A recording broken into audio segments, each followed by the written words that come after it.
All public gatherings are now banned, said the government.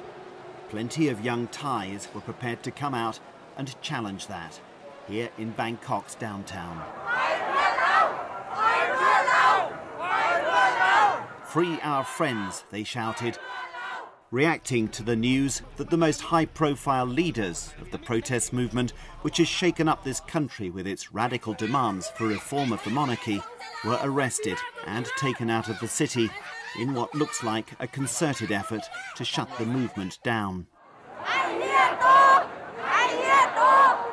As their numbers built, they pushed forward against lines of police who seemed unsure how tough they could be with this youthful crowd.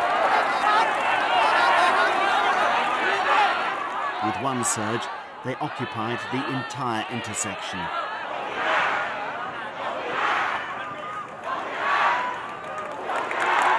At this point, the police were pushed back against the railings, leaping over to escape the pressure, even thanking some protesters who'd helped them.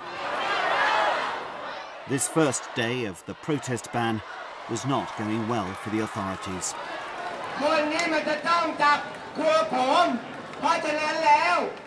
One of the few leaders to escape arrest, Mike Rayon, then led the crowd in a chant of "We're not afraid."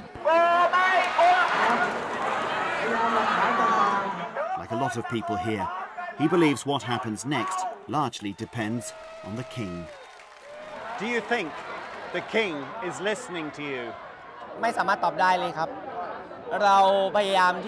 I cannot answer that easily.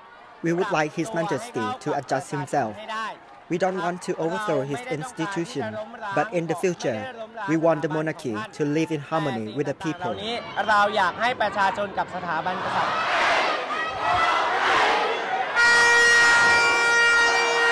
What has been said by this movement cannot now be unsaid.